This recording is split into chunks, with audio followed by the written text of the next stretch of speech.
Assalamualaikum warahmatullahi wabarakatuh. Alhamdulillahi rabbil alamin, wassalatu wassalamu ala asyrafil anbiya'i wal mursalin, nahmaduhu wa nasta'inu wa nastaghfiruh. Wa qala rabbi shrah li sadri wa yassir li amri wahlul 'uqdatam min lisani yafqahu qawli. Alhamdulillah, bersyukur kehadrat Allah Subhanahu wa taala kerana dapat bersama pada malam ini. InsyaAllah pada malam ini kita nak masuk tajuk yang seterusnya, iaitu hijrah ke bumi Habasyah. Hijratul Habasyatil Ula, hijrah ke bumi Habasyah, hijrah yang pertama ke Habasyah.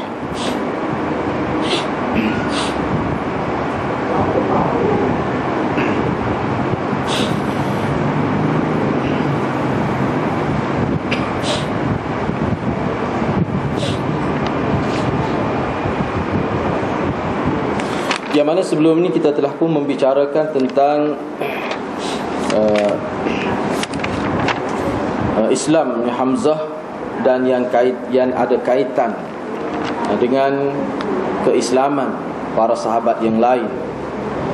Yang mana di dalam tajuk Islamnya Hamzah itu disebut beberapa perkara yang menyentuh berkenaan dengan kezaliman yang telah dilakukan oleh kafir Quraisy terhadap para sahabat radhiyallahu anhum.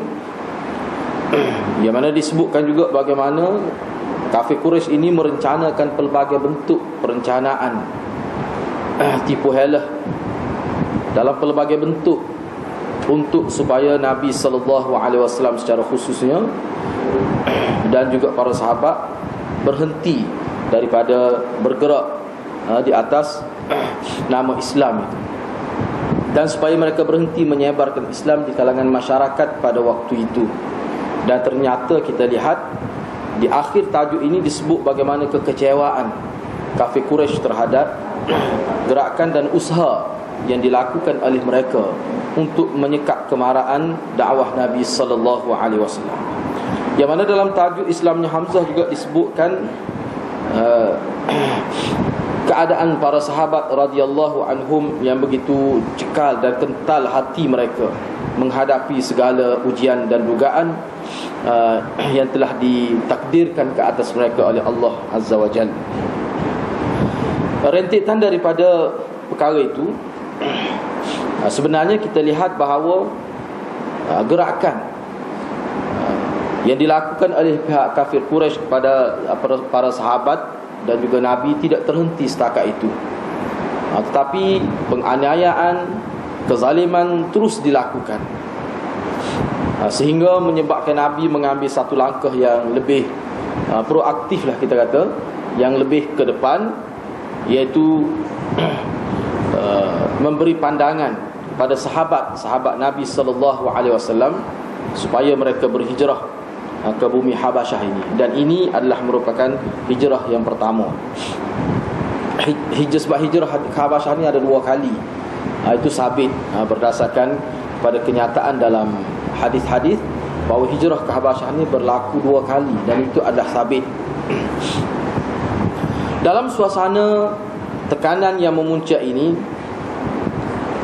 para sahabat Nabi bersedia bila Nabi mencadangkan kepada mereka supaya berhijrah ke bumi Habasyah, maka para sahabat Nabi bersedia untuk keluar dari rumah mereka dan bersedia untuk meninggalkan harta-harta mereka dengan maksud untuk membawa diri pergi ke bumi Habasyah dengan tujuan utama untuk melindungi agama mereka, yakni agama Islam ini.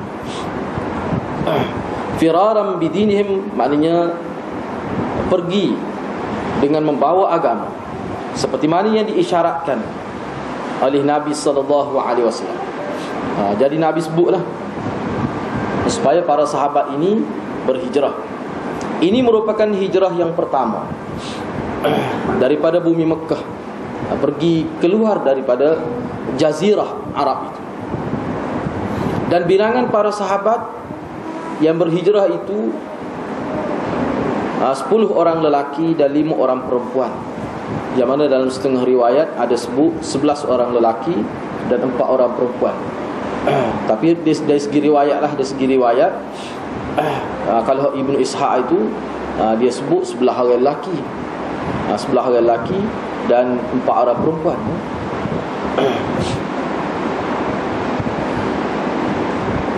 Mereka adalah terdiri dari sahabat-sahabat besar Nabi SAW seperti Uthman bin Affan dan isterinya Ruqayyah bintu Rasulullah sallallahu alaihi wasallam. Abu Salamah dan isteri dia iaitu Ummu Salamah dan adik-beradik seibu. Wa akhuhu li ummi iaitu Abu Sabrah bin Abi Rahm. Adik-beradik Abu Salamah mana maksudnya? Adik-beradik seibu. Mana ibu sama, mana bapa lain lah. Iaitu Abu Sabrah bin Abi Rahm dan isterinya Ummu Kulthum, dan Amir bin Rabi'ah serta isterinya Laila. Abu Hudzaifah bin Utbah bin Rabi'ah ataupun setengah disebut Atabah. Ada juga dibariskan begitu. Dan isteri dia Sahlah binti Suhail, Abdurrahman bin Auf, Uthman bin Maz'un dan Mus'ab bin Umair dan Sahal bin Bayda, Zubair ibn al-Awwam. Sebilangan besar mereka ni, kebanyakan mereka ni terdiri daripada kaum Quraisy. Mengikut riwayat Ibn Hisham, delegasi mereka ini dikepalai oleh Uthman bin Maz'un, dan mereka telah bergerak dengan barakah daripada Allah kerana niat yang ikhlas itu. Bila mana mereka sampai ke tepi pantai, mereka telah istajaru safinah. Mereka telah maknanya jadi kita kata ambil sewalah sebuah perahu. Mereka telah menyewa sebuah perahu yang boleh menyampaikan mereka ke destinasi mereka. Lalu mereka tinggal di Habasyah itu dengan penuh keamanan, bebas daripada gangguan yang mereka hadapi dari kaum musyrikin. Dan sedikit sahaja selepas daripada berlaku hijrah ke Habasyah ini, sahabat yang tinggal bersama Nabi sedikit sahaja, kerana sudah pergi dah 15 orang ni. Jadi tak ramai lah. Masa tu pun memang tidak ramai lagi. Sekitar 40 tak siapa pun 90 orang disebut dalam riwayat itu. Sedikit nak lah. Baik. Berkenaan dengan hijrah ke Habasyah ini, mana ulama bahas jugalah. Sayyid Qutb pun bahas dalam kitab dia Zilal Quran, Syekh Salabi pun bahas. Ada ramai juga ulama. Jadi saya nak baca sikit biar kita nampak bagaimana supaya kita faham. Sebabnya mengikut riwayat, hijrah ke bumi Habasyah ini asalnya daripada sarana Nabi sallallahu alaihi wasallam. Jadi kita nak tahulah rahsia di sebalik itu. Sebab dalam kitab Nurul Yaqin dia sebut secara ringkas saja. Ni saya petik dalam kitab Syekh Salabi. Dia bincang, dia mari pandangan ulama-ulama lain yang membuat kajian terhadap mana hijrah ke Habasyah ini dari segi rahsia di sebaliknya, apa maksud Nabi sallallahu alaihi wasallam. Ni saya nak baca hari ini lah supaya kita, dan sebab saya tengok dari segi pandangan para sahabat ini mana sangat baik.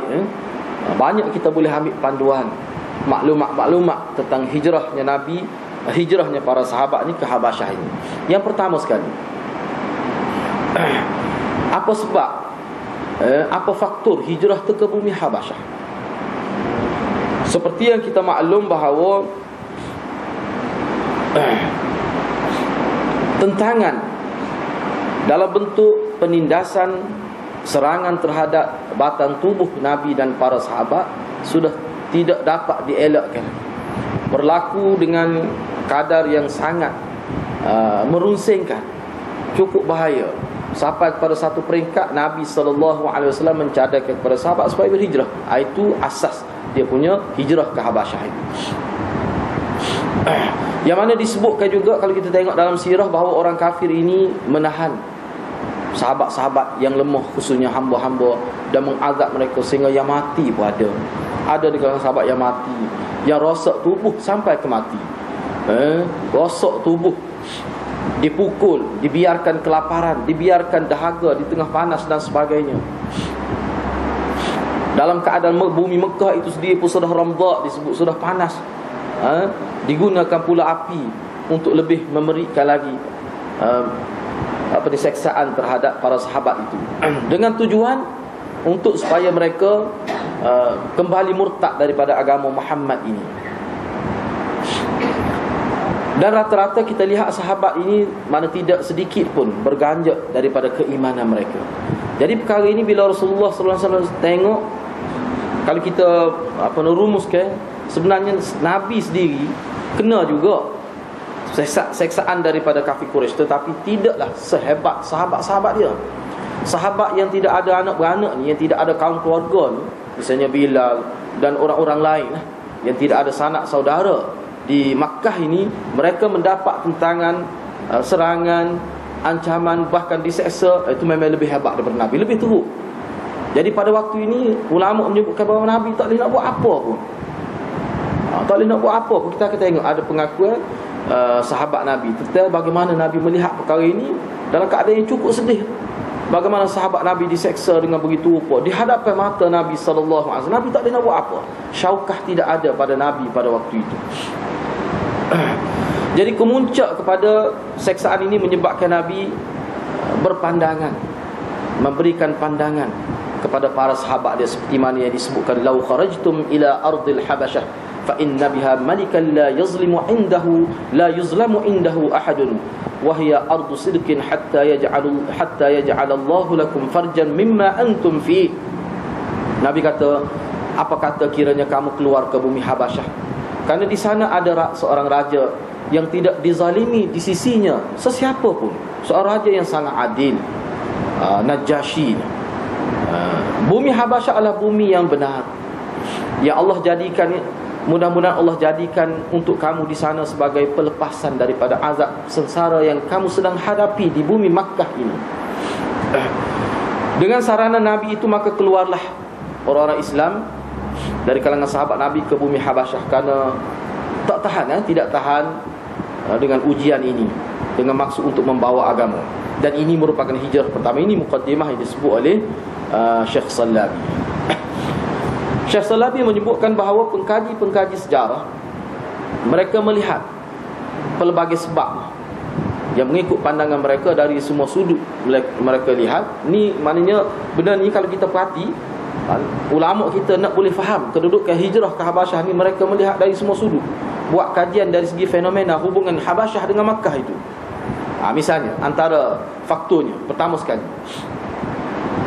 zuhurul iman.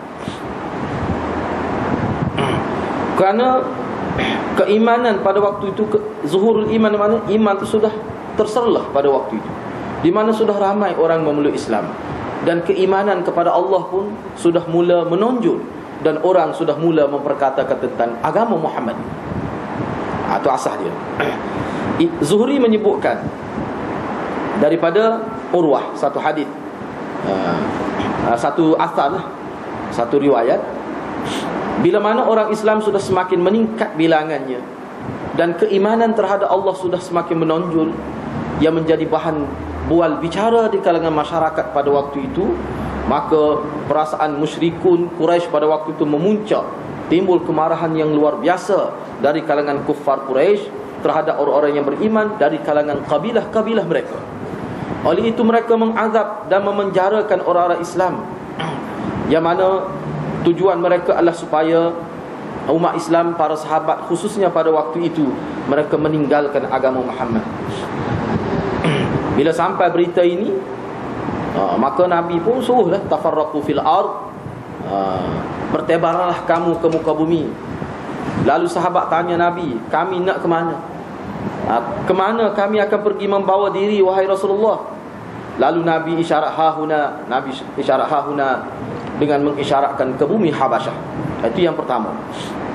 Kerana sudah terserlah ke iman. Mana orang sudah mula faham. Sudah mula faham, nampak dah kemuncak Islam sedang menonjol, sedang naik.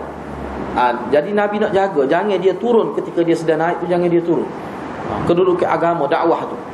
Jadi oleh kerana keadaan di Mekah nampaknya tidak mengizinkan buat sementara waktu ini, Nabi isyarat. Sebab tu dia pergi situ bawa agama. Kita akan tengok, cukup menarik kupasan daripada Said Qutb rahimahullah, disokong oleh ulama pandang ini. Kita akan tengok selepas ni. faktanya lagi adalah untuk menyebarkan agama, al-firar bid-din, bawa agama keluar daripada jaziratul Arab. Itu dengan maksud. Di samping Islam sudah nampak menonjol, sudah menjadi isu utama di Mekah pada waktu itu. Ini kesempatan Nabi ni, dia selain daripada dia Nabi ni sifat dia fatanah, dia cerdik. Dia memahami situasi politik. Nabi ni boleh baca. Dia Nabi ni ada ulama tulis khusus pula kitab tentang siasatun Nabi, siasah Nabi SAW. Dia pandai membaca politik itu. Dia nampak. Jadi kalau kita bertahan di bumi Mekah ini, mungkin Islam yang sedang bergerak naik itu, menonjol itu, kemungkinan dia akan berlaku pergerakan terbatas lah, terencak pergerakan Islam. Nabi tak sia. Jadi bawa pergi ke bumi Habasyah. Itu yang pertama. Yang keduanya, dalam situasi Islam sedang menonjol naik itu, bergerak ke naik itu, maka Nabi mengambil peluang untuk bawa Islam itu pergi keluar. Itu tujuannya. Jadi bila dilihat, bumi Habasyah paling sesuai dengan sebab-sebab yang kita akan sebut akan datang lah, dari sudut mana. Antara faktor keluar membawa agama daripada bumi Mekah itu kerana bimbang penganiayaan yang lebih dahsyat akan dihadapi. Ini mengikut pandangan Nabi SAW. Yang ketiga, dengan maksud untuk menyebarkan dakwah keluar Makkah Al-Mukarramah itu. Itu sebenarnya tujuan. Sebab tu ulama yang membuat kajian tentang ni, dia kata sebenarnya sangat rendah, sangat tidak tepat kalau kita sebut semata-mata kerana kerana penyiksaan yang memuncak, kerana bimbang, takut keselamatan diri, kerana tak tahan menghadapi tekanan, maka Nabi arahkan sahabat-sahabat dia pergi ke Habasyah. Sangat tidak tepat ternyata, dengan alasan yang cukup hebatlah, dia dikemukakan oleh Said Qutb dan disokong oleh ramai ulama. Kita akan tengok sebab di sini disebut dengan maksud untuk menyebarkan dakwah keluar kota Mekah. Qala al-Ustaz Sayyid Qutb, Profesor Sayyid Qutb berkata, ini sebenarnya ini ada dalam kitab Zilal dia, fi Zilalil Quran. Kata Sayyid Qutb rahimahullah, dia kata sebenarnya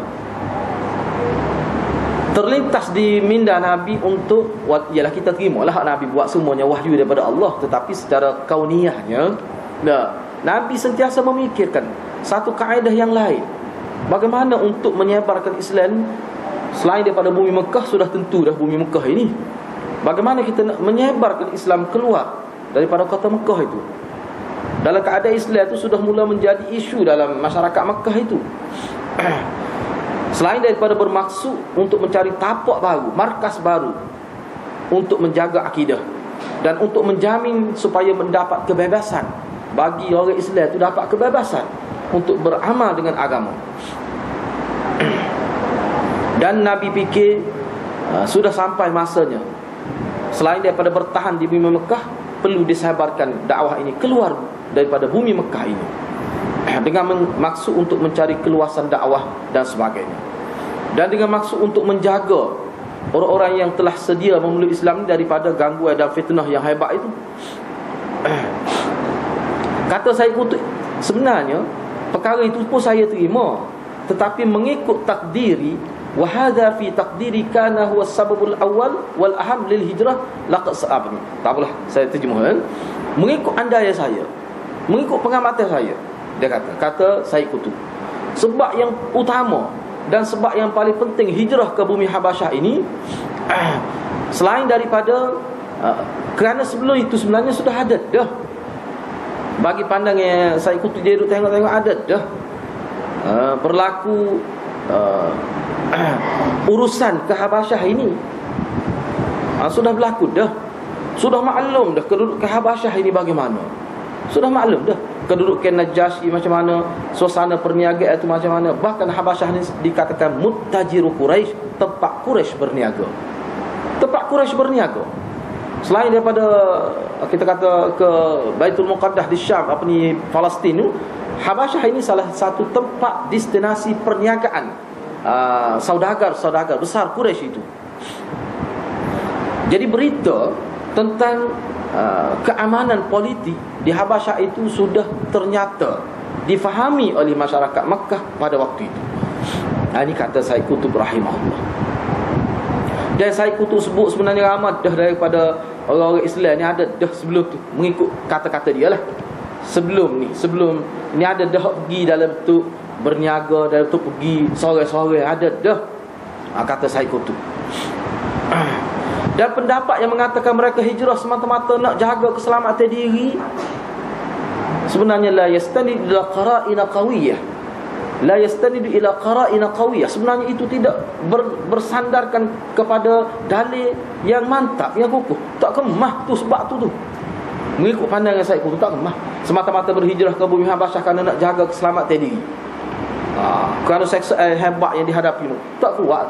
La yastanidu ila qara'ina qawiyyah. Ia tidak bersandarkan kepada dalil, bukti dan alasan yang kukuh lah, yang boleh diterima oleh pejuang-pejuang.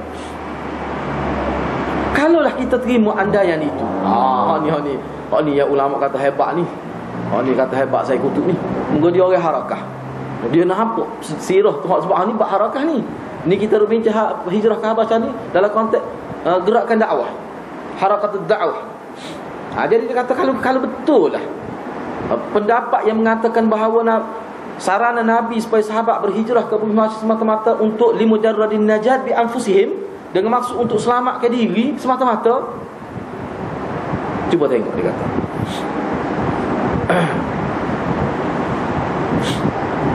Kenapa dia kata orang yang berhijrah tu orang yang ada kedudukan, orang hebat-hebat, orang yang ada wijahah, ada title, golongan elit yang berhijrah tu, sahabat dari kalangan elit, mempunyai kekuatan, mempunyai mana'ah minal muslimin, orang yang ada keluarga besar, yang mana mereka dipertahankan. Cuba tengok molek nama-nama 15 orang siapa?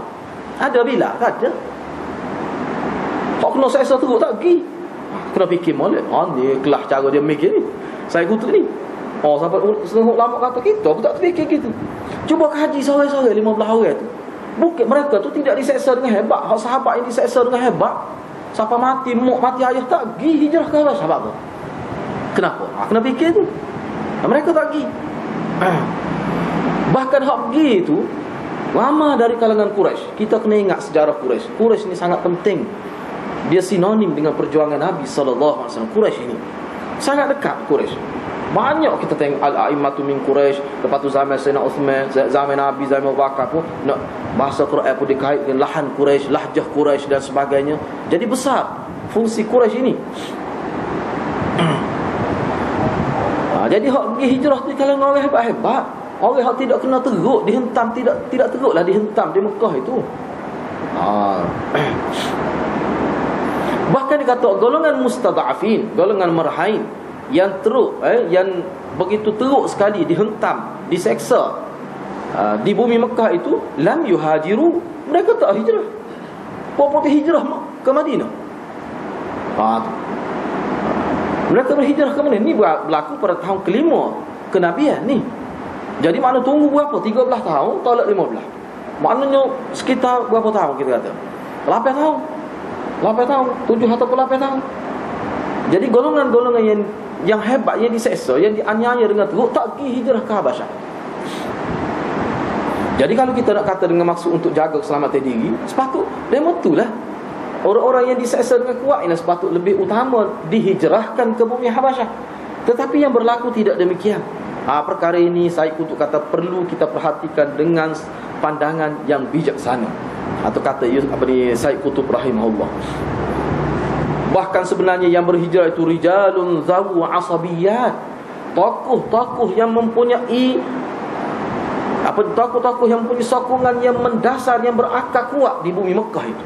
Orang yang keluarga pemimpin setengah-setengah tu, mereka tidak diseksa kecuali ahli ayah mereka, pak dalam mereka. Tu pun sekejap saja. Yang diseksa berpanjangan adalah sahabat-sahabat yang tidak ada keluarga, yang terdiri dari kalangan hamba, yang terdiri daripada kuli-kuli yang bekerja dengan elit-elit Quraisy pada waktu itu.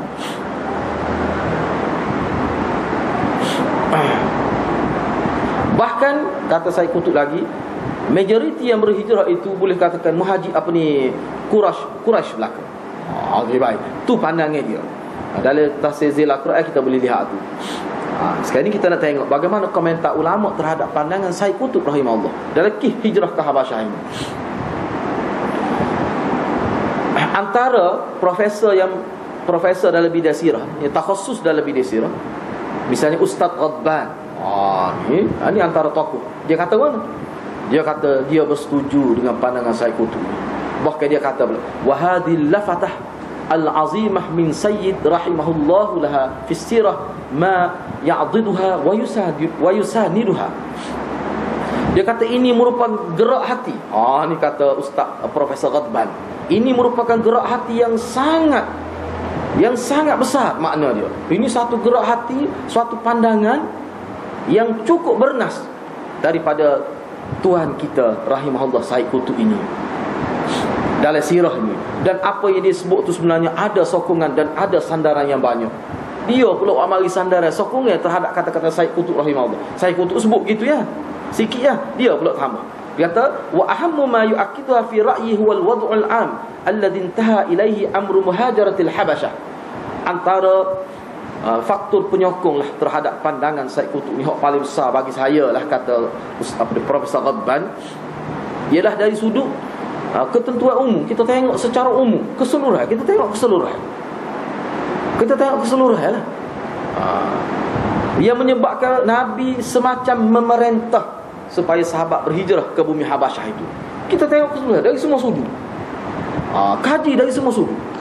Kaji Habasyah itu sendiri, kaji Habasyah dari segi masyarakat dia, kaji Habasyah dari segi raja dia, kaji Habasyah dari segi kepentingan masyarakat Quraisy. Semua kena kaji. Baru kita nampak lafatatul azimah ni, cetusan minda daripada Said Qutb yang mana orang lain tak sebut begitu.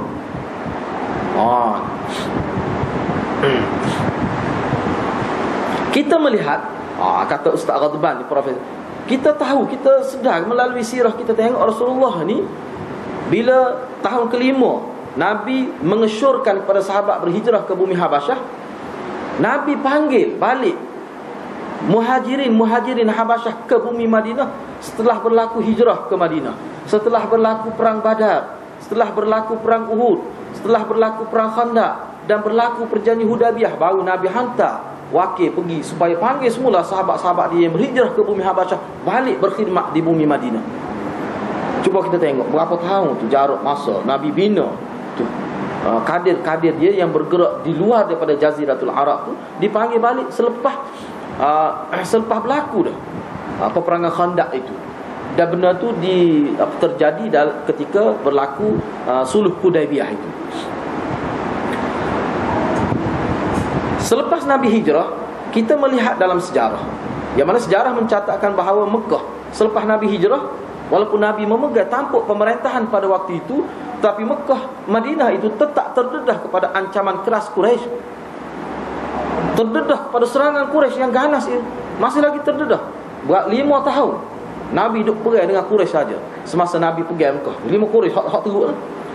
Lebih bersifat, mana 5 tahun lebih bersifat Nabi diserang dan mempertahankan diri. Tu lebih bersifat begitu. 5 tahun. Dan serangan ini berakhir, keganasan ini berakhir dalam peperangan Khandaq. Itu Khandaq tu terakhir. Selepas tu berlaku Suluh Hudaybiyah, berlaku gencatan senjata di Hudaybiyah, yang kita akan belajar akan datang. Kita akan apa? Sebab tu sirah ni sangat perlu. Saya duk baca ni, duk baca tengok ada, kita nampak ini. Patutlah ulama kita kerah sangat terhadap orang yang kutuk sahabat. Memang disebut begitu pun oleh ulama Imam Syafi'i. Kalau kamu kaji betul-betul sejarah Nabi, tiba-tiba ada lagi orang nak kata bahawa sahabat Nabi murtad, orang tu boleh jadi gila lah tu. Orang tu. Cuba tengok balik. Kalau kita baca sejarah, bagaimana sahabat Nabi? Orang munafik tak mungkin boleh hidup seperti ini, seperti sahabat. Tak mungkin.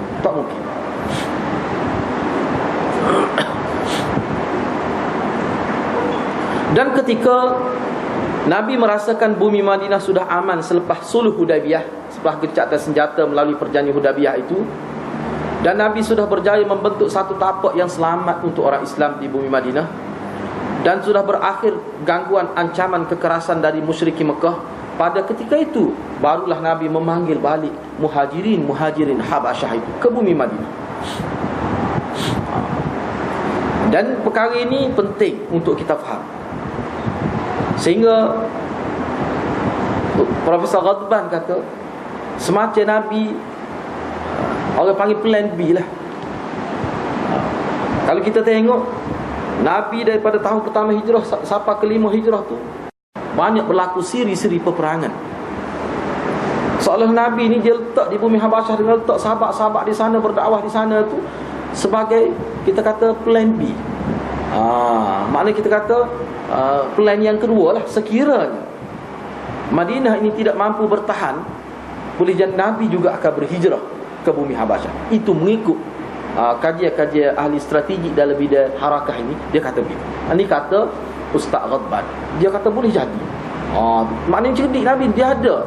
Maknanya dia mikir ni jauh Nabi cara mikir ni, dengan maksud supaya Islam itu tidak terganggu. Manusia boleh mati, tetapi agama Allah dia tidak boleh mati. Dia mesti ada siri perjuangan dia tu, mesti ada. Siri perjuangan ni lah. Tak dia dah Mekah nampaknya tak agak pada waktu tu. Berhijrah ke Madinah. Madinah pun nak tengok sebab gini. Madinah dari segi, kalau kita perhati dari segi politik, Madinah ni Quraisy boleh kuasai Madinah sebenarnya. Memang dia ada kuasa, ada campur tangan, dia boleh. Tetapi Habasyah mengikut kajian ulama dalam bab harakah ni, Habasyah ni langsung tidak boleh, Quraisy tidak boleh campur tangan. Sebab dia berada di luar Jaziratul Arab dan dia pun di bawah kekuasaan maknanya pihak lain. Tapi Mekah sebenarnya masih lagi dikuasai oleh Quraisy pada waktu itu. Masih terikat dengan Quraisy. Mana kat Quraisy ni dia mempunyai hubungan yang rapatlah dengan puak-puak di Madinah ni. Sebab tu Nabi pergi ke Madinah, kira-kira standby lah, berwaspada, beringat. Kalau berlaku juga sejarah Mekah berlaku pula di Madinah, mungkin Nabi akan pergi ke Habasyah. Ini mengikut andaian tokoh-tokoh sirah. Ini dari segi politik.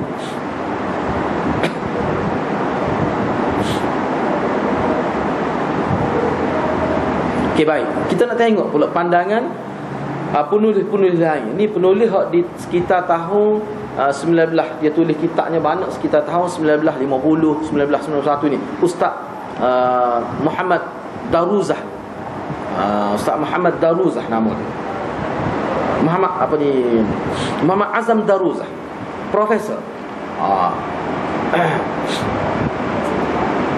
Dia condong ke arah untuk memperkatakan begini. Sebenarnya Nabi mengesyorkan kepada para sahabat supaya pergi ke bumi Habasyah sebagai fathah majalid dakwah, nak membuka lembaran baru dalam siri dakwah. Tu maksud dia. Itu bagi dia sebab yang paling besarnya, bukan kerana takut. Jadi hak ni nampaknya ada persamaan dengan hak Sayyid Qutb rahimahullah. Sebenarnya Nabi nak buka, nak melebar luaskan lagi. Sebab kita kan, kalau kita buka parti ke apa, mesti kita nak biar ada tapak-tapak kita ke seluruh kawasan tu. Hak kita panggil cawangnya tu. Cawangnya supaya kita dapat melebar luaskan lagi pengaruh politik kita tu. Jadi Nabi pun dalam konteks dakwah pun, sebab dia nampak Habasyah ni sesuai dari beberapa sudut, di mana Profesor Daruzah mengatakan terlintah juga di hati untuk kata bahawa sebab Nabi pilih Habasyah tu, yang mana situ dominannya agama Nasara, agama Kristian, kerana di situ wujud satu harapan yang sangat besar dalam hati Nabi. Ruang dakwah tu, ruang dakwah untuk Nabi sangat besar di sana. Hak tu Nabi nampak. Jadi pergi itu sebenarnya kepentingan agama satu patu. Tidak semata-mata untuk bawa diri. Tak tepat waktu tu. Sebab orang yang kena sehebat tak pergi berhijrah. Sebab tu dulu kita sebut dah, di kalangan sahabat-sahabat hak mula-mula masuk Islam tu ramai dari segi tokoh-tokoh, bukan golongan yang lemah. Jadi hak Nabi hantar pergi Habasyah ni pun golongan yang boleh merencanakan sesuatu, yang ada potensi menarik orang lain. Orang yang boleh berdakwah, bukan sekadar Islam, tapi boleh mengislamkan orang lain. Ini tokoh-tokoh yang pergi ni.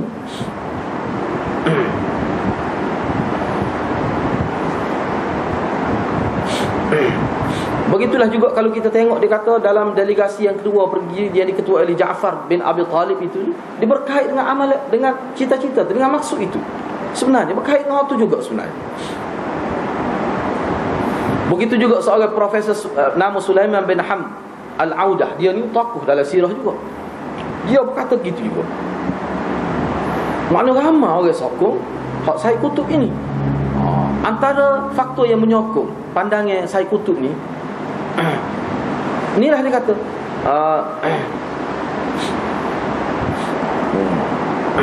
untuk mencari tapak baru dakwah di bumi Habasyah itu.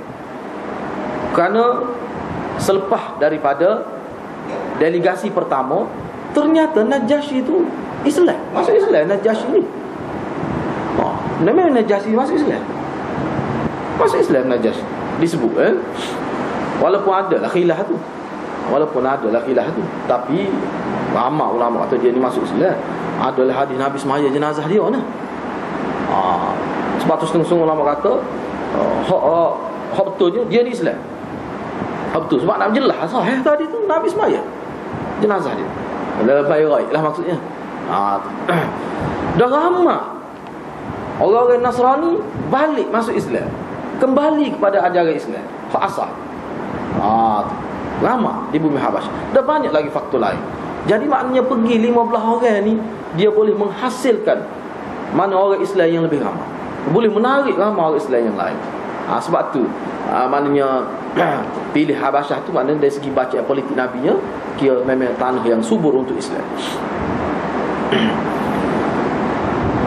Kita lihat juga bahawa pemergian Muhajirin ke Habasyah ini adalah melalui mesyuarat, berbincang khusus di Darul Al-Arqam, bukan Darul Arqam, di Al-Arqam, rumah Al-Arqam itu. Pergi dengan mesyuarat Nabi itu, bincang jauh mana dulu ahli-ahli tokoh-tokoh politik Nabi SAW. Dan dengan arahan Nabi, mereka tinggal di sana, yakni para sahabat Nabi tinggal di bumi Habasyah sampai kepada Fatih Khaybar, sampai pada pertempuran Khaybar sungguh-sungguh dengan perintah Nabi dan arahan daripada Nabi. Dalam Sahih Bukhari ada disebut ni ke cerita Pokok Asy'ariyin ni kan. Pernah hak kapal dia nak mari ke Madinah ni, dia hanyut ke di orang panggil apa, dihanyut ke oleh arah tu sampai pergi ke Habasyah ini. Pergi tu bertemu dengan kumpulan Ja'far bin Abi Talib ni. Ni sebut dalam Sahih Bukhari. Sini ringkas kalau nak rujuk tengok dalam Bukhari sebut juga. Pokok Asy'ari. Lama juga lah pokok dia katanya sekapar. Nak pergi lain dengan masa tu dia guna angin. Jadi angin tu nya tolak pergi ke takdir Tuhan. Nya tolak pergi berhenti di kawasan Habasyah ni bertemu dengan Ja'far. Berlakulah dialog di antara Ja'far dengan pokok Asy'ari ini. Ja'far pun ceritalah, ni ringkas dia. Ketika mereka bertemu di bumi Habasyah itu, inna Rasulullah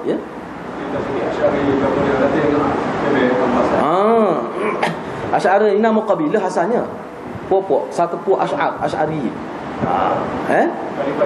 Ada daripada Yaman dia ni. Dia ni katanya ada 3 beradik asalnya, kuat. Lepas tu ramai lagi pokok dia. Jadi dia bila dia tahu nak bawa ada Nabi Mekah ni, kira-kiranya dia nak pergilah. Maknanya dia terdedah mengikut riwayat, dia ni terdedah banyak dah ni kepada Islam, kepada agama Nabi Isa ni, agama kitab samawi sebelum ni, pokok dia ni. Jadi Asy'ar di mana orang-orang kabilah Asy'ari. Nama kumpulan besar asalnya. Nama tok dia. Akhir sekali jadi nama kumpulan dia. Kabilah lah. Suku kaum Asy'ariyin dia panggil. Orang-orang Asy'ari. Bukan Asy'ari Abu Hasan Asy'ari tu. Tidak tu. Bukan juga Asy'ari. Asy'ariyin. Shin tu mati. Sebut biar itu Asy'ariyin. Jadi kira-kira dia nak mari jumpa Nabi. Masa tu Nabi duduk Mekah lagi masa tu ya. Tetapi rekah ceritanya, jadi kapal dia tu ditiup oleh angin, jadi tidak pergi ke pelabuhan tempat dia nak pergi ke Habasyah itu. Takdir Tuhan wafaquhu bil Habasyah disebut ni. Jadi puak-puak Asy'ari itu bertemu terserempak dengan Ja'far dan kumpulan delegasi dia lah. Maka mereka pun berdialog lah. Antara yang disebut dalam Sahih Bukhari ya, inna Rasulullah sallallahu alaihi wasallam ba'athna huna wa amarna bil iqamah fa aqimu ma'ana. Jadi Ja'far pun tahulah tujuan belayarnya puak Asy'ari yang tujuan nak pergi jumpa Nabi. Jadi dia kata kami mari sini, mari Mekah lah kami ni. Kata Ja'far, Nabi suruh mari sini sebab Mekah tu ada masalah sikit dari segi politik. Puak kami duduk sana pun kami sedih nak, gitulah kira-kiranya. Jadi Nabi hantar kami sini. Nabi perintah ke kami sini, bermukim di sini, tinggal di sini. Maka kamu tinggallah bersama kami sini. Maka dia duduk situ. Tersebar Islam. Ini faktor tersebar Islam ni kerana dapat sokongan daripada Asy'ariyin. Apa Asy'ari ni? Tu cerita dia. Sebab tu jadi keluarga besar Islam di Habasyah pada waktu ini. Ni waktu ni. Duduk situ tu lama. Kira-kiranya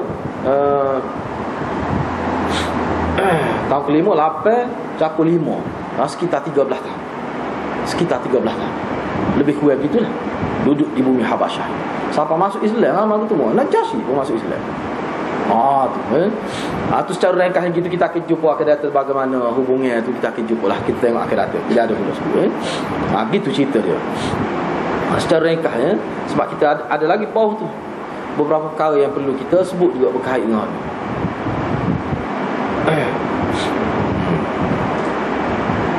Jadi sebenarnya ini faktor dia. Sebenarnya faktor ni boleh jadi setengah-setengah sahabat tu dia tidak nampak, tapi hak gi ni dia sebut sini, hak gi ni sahabat hak gi ni memang dia faham dah.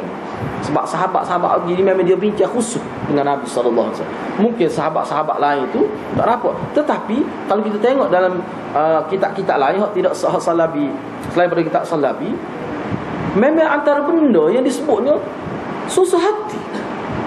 Padahalnya Nabi pergi ke bumi Habasyah tu di luar Jaziratul Arab.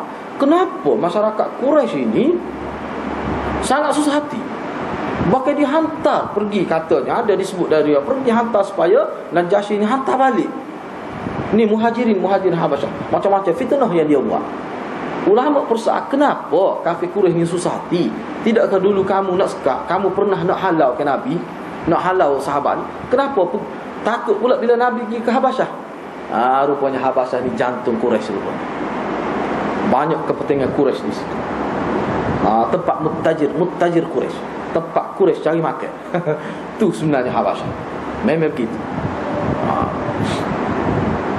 Dia bimbang lah, takut Najasyi tu masuk Islam tu, berat dia. Masalah lah dia ni. Tu dia bimbang. Tu sebenarnya. Ni sebenarnya faktor yang paling besar. Antara faktor lain disebutkan juga oleh al-bahthu an makanin aminin lil muslimin. Nak mencari satu tempat yang selamat, yang aman untuk orang Islam. Seperti tadi juga. Yang mana dalam konteks untuk mencari satu tapak baru yang selamat untuk orang Islam, Nabi mensasarkan hak ni nak jaga apa dia? Nak jaga orang Islam yang terpilih. Ni sangat besar Nabi. Sebetulnya ulama buat, saya sebut dah sebelum ni kan, hak pergi ni sebenarnya akhirnya hak pergi kan. Kalau kita tengok dalam sejarah Abdurrahman ibn Auf, Uthman bin Affan tak segala. Lepas tu ni hak 15 orang sebut dalam ni. Ini merupakan safwatul mukminah. Nabi nak jaga ni hak ni hak pergi sebenarnya hak 15 orang ni mengikut ulama. Ni merupakan safwah, orang-orang mukmin yang terpilih, orang Islam yang terpilih. Jadi Nabi bawa pergi sana tu selain daripada nak jaga demo ni yang lebih besar, kata ulama, nak jaga potensi yang ada dalam ni pokok ni, supaya bila dia pergi sana, di samping kita menyelamatkan dia perkara yang lebih besar, manusia yang hebat dia duduk di mana, dia akan mengembang sesuatu yang pahaman dia. Itu sikap orang cerdik. Dia boleh merubah suasana, dia mampu melawan arus. Itu sifat orang-orang yang safwah ni. Tu maksudnya. Sebab tu Nabi wagi tu tak ada hak lemah-lemah, hak sesa, hak kita kata di kalangan sahabat yang tidak musaqaf, yang tidak bersifat akademik, yang tidak cemerlang. Maksudnya dari segi pemikiran tidak tokoh yang memerintah, tak gi. Hak gi ni memang tokoh-tokoh yang mempunyai daya pemikiran yang hebat lah. Sebab jadi sini ulama kata maksud pergi tu untuk sebar agama. Hak tu paling besarnya.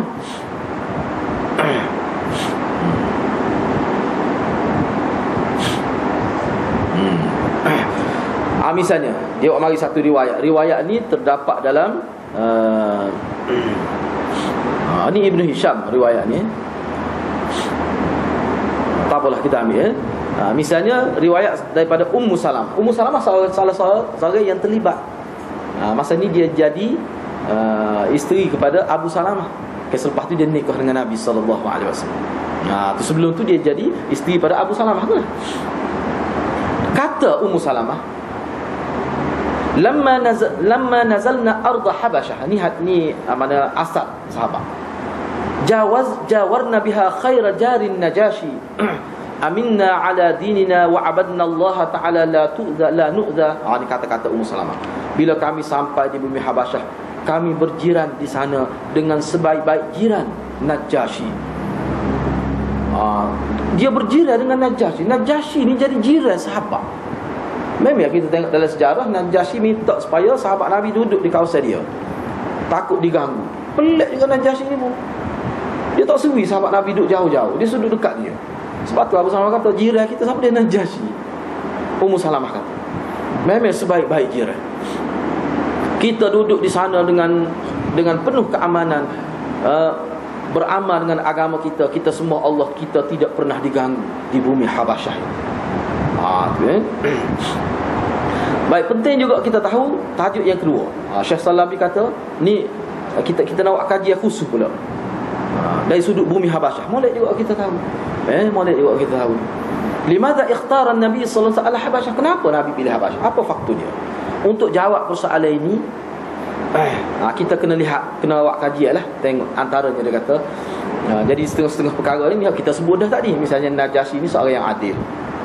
Yang kedua, Najashi ni seorang yang saleh. Bahkan ada hadis Nabi sebut kesalehan Najashi, seorang yang baik. Misalnya di sini disebut faqad warada 'anil nabi sana'uhu 'ala malak apa ni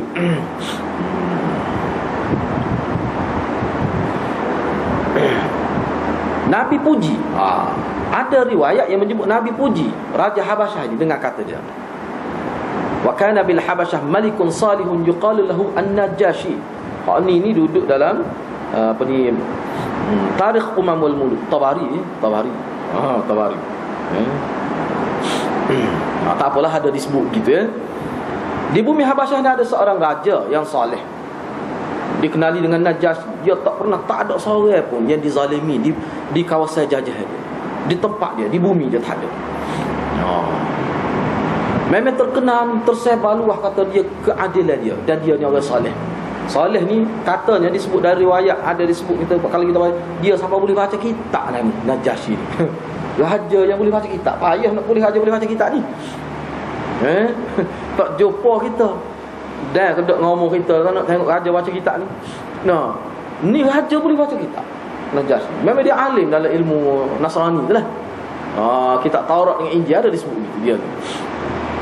Memang terselah kesalehan dia ni, kebaikan dia ni. Memang dia jaga orang Islam di sana, memang dia jaga. Dan dia ni antara sebab dia masuk Islam kerana dia terpengaruh dengan bacaan Quran yang dibaca oleh Ja'far bin Abi Talib radhiyallahu anhu. Dia dengar Ja'far baca Quran, terpengaruh dia, kesal dia. Sebab apa? Sebab dia reti. Bahkan dia kata ni malaikat yang orang yang waktu Quran kepada Nabi ni, ni lah juga waktu Injil pada Isa, Taurat pada Musa, ni lah juga. Yang dipanggil namus tu, dalam kitab ada namus disebut. Dan dia ni, akidah dia terhadap Isa ni akidah yang sahih. Dia tak pernah anggap Isa sebagai Tuhan. Makna dia ni ahlul kitab lah kira-kiranya. Ni ahlul kitab lah dia ni. Yang kedua, kita nak tengok juga Habasyah ini dia sebagai muttajiru Quraisy, tempat Quraisy berniaga. Habasyah ini memang terkenal sebagai pusat perniagaan di Jaziratul Arab, di Jazirah. Mana orang yang duduk tanah Arab dia pergi niaga di Habasyah itu. Dan lama setengah-setengah orang Islam memang sudah tahu dah. Dan orang Islam ni, orang masuk Islam pun memang sudah ada pengalaman sebelum itu berhijrah. Bukan berhijrah, kalau nak kata hijrah dalam bentuk perniagaan ke bumi Habasyah, bermusafir ke bumi Habasyah untuk tujuan niaga. Ni orang-orang Islam ni, orang masuk Islam ni memang dia pernah ada pengalaman dah pergi ke Habasyah dengan maksud untuk berniaga. Dia tahu dah suasana politik, dia tahu dah, dia sudah maklum, dia sudah faham kedudukan Najashi itu sebagaimana yang disebutkan oleh Nabi. Dia tahu dah, ada maklumat dah.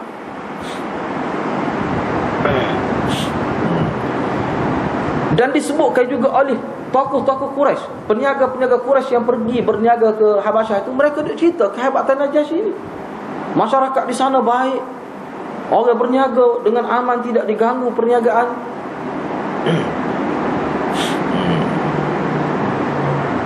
Gitu kan. Itulah antara beberapa perkaranya. Patu Habasyah bumi yang aman. Jadi biar kita nampak. Sebab gini, kalau tidak, kalau kita nampak mana berhijrah ni semata-mata lari kerana diseksa, tak betul lah itu sebenarnya. Tidak kuat sandaran dia tu. Bila kita tahu rupanya nampak. Sebab tu kita kena ingat setiap pergerakan Nabi ni sebenarnya dia lebih besar. Dia ada makna yang besar di sebalik itu. Mungkin setengah-setengah ahli sirah dia tak nampak. Kita boleh tupai orang lain, boleh tengok orang lain. Sebab tu maknanya kita kena rujuk banyak kitab lah. Kalau kita nak tahu tu kena rujuk banyak kitab. Ulama ni kata gini, ulama ni kata gini, baru kita nampak. Kalau tidak, kalau kita tengok gitu saja, dia tak nampak. Itu makna perancangan khusus tu, bukan main-main tu. Hijrah ke Habasyah ni sangat besar. Dan boleh kita sebut itu antara faktor kejayaan. Faktor kejayaan, bukan faktor hijrah Madinah saja, hijrah ke Habasyah itu juga. Sebab tu bila bergabung di antara Muhajirin Habasyah dengan Muhajirin Madinah tu kan, dia jadi besar, cepat jadi perkasa dia punya kedudukan Nabi. Kenapa? Dia bina dah rangkaian dia tu. Network dia tu lah kita tahu tak? Rangkaian dia tu. Gitu sebenarnya. Jadi itulah buah perkara yang kita boleh bincang dalam bab hijrah ke Habasyah. Biar kita nampak rupanya benar besar hijrah ke Habasyah. Kita akan jumpa pula dalam hijrah yang kedua ni, kita boleh tengok lah. Rasanya setakat itulah untuk malam ini.